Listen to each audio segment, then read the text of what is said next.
o seu nome, data de nascimento, naturalidade e local de residência. Maria Manuela Lopes Moraes Fidalgo Marques, nasci em 10 de 12 de 1942, nasci numa aldeia Povo e Meadas e resido em Estremoz há 57 anos.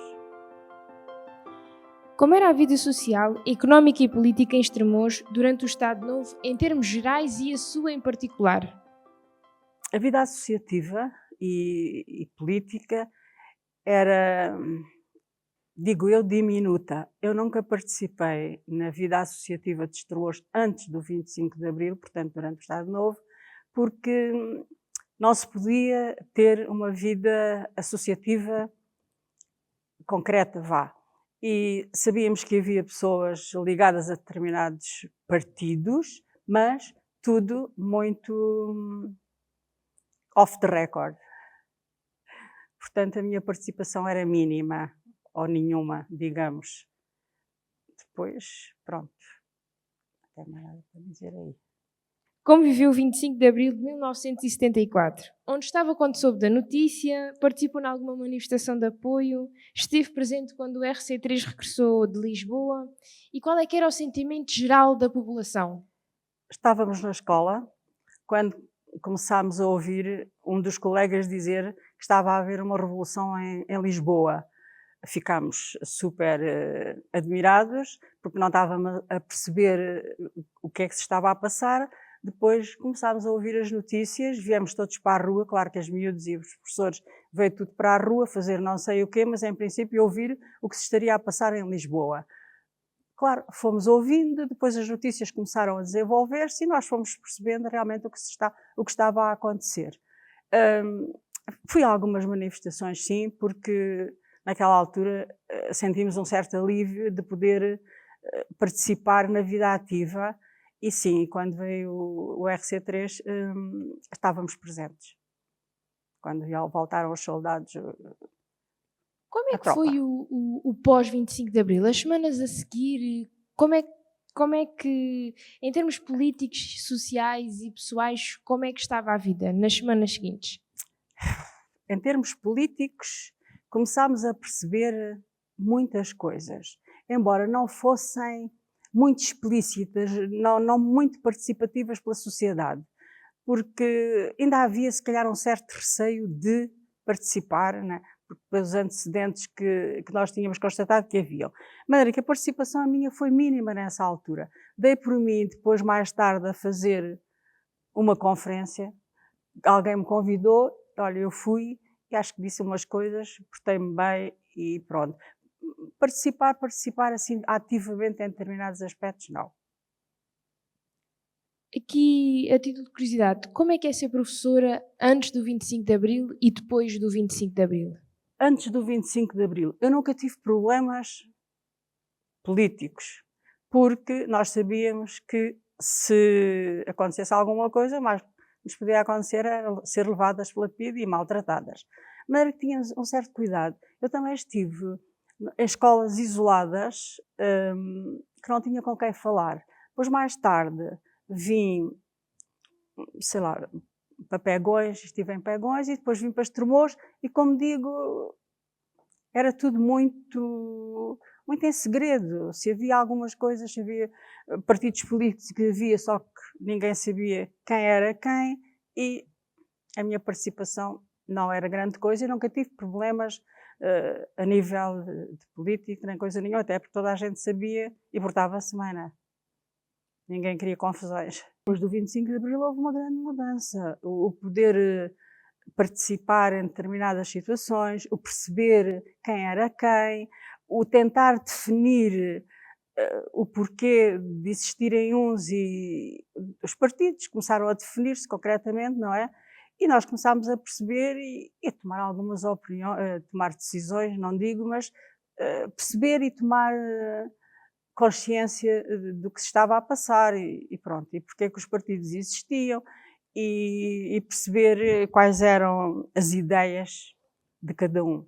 Mas começámos a ouvir muitas coisas, começámos então a ouvir os contos da PIDE, o que nunca tínhamos ouvido, ou por outra tínhamos ouvido sempre, mas é restrito e E depois começámos a perceber muitas coisas. Começámos a ouvir, e isso eu já tinha ouvido, que, por exemplo, tinham sido alguns deportados, outros fugiram, e lembro-me de existir uma rádio clandestina, que foi fundada, ou foi utilizada pelo Manel Alegre, que tinha fugido para a Argélia, salvo erro, e começámos a ouvir. E claro que não podíamos ouvir a rádio, não é?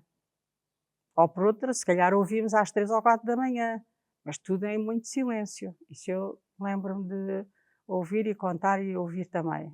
Mas pronto, era assim um bocado estranho. Era tudo caladinho. Tinha que ser tudo no máximo sigilo No possível. máximo sigilo possível. Soube depois, mais tarde, que houve cá pessoas em Estremoz que também foram presas pela PIDE, e estava aí um médico, a esposa, foi presa pela PIDE porque pensaram que ela era namorada de um preso. Mas quando descobriram que a senhora não era namorada, coisa nenhuma, que se tinham enganado, claro, tiveram que a soltar. Mas isto são episódios. E o período que antecedeu as primeiras eleições? Como decorreu para si, pessoalmente, e em termos gerais na cidade? Conte-nos a sua visão pessoal deste processo democrático e dos resultados finais do mesmo. Eu assisti às primeiras eleições, as primeiras eleições às quais eu participei, antes do 25, foram em 1969. E pronto, eram eleições para a Assembleia Nacional. Já agora havia vários, ou pelo menos 4 listas, 2 das quais eu tenho aqui escritas. Uma era a União Nacional, portanto era do Estado, e havia depois uma associação socialista portuguesa, que era do Salgado Zenha e do Mário Soares. Eu lembro-me de ter lá ido votar e de ter uma sensação de peso em cima dos ombros, porque quem estava na mesa controlava de tal maneira com o olhar que nós sentíamos assim um bocado, porque sabíamos que íamos votar não na União Nacional, mas... E então sentíamos assim um bocado, sei lá, não sou capaz de explicar. Mas pronto, votámos. Com algum medo, será? Também? Algum medo, será? Não sei se era medo, talvez mais receio do que medo, porque os olhos em cima de nós, quer dizer, confrangiam um bocado. Falta de liberdade, será? Sim, claro.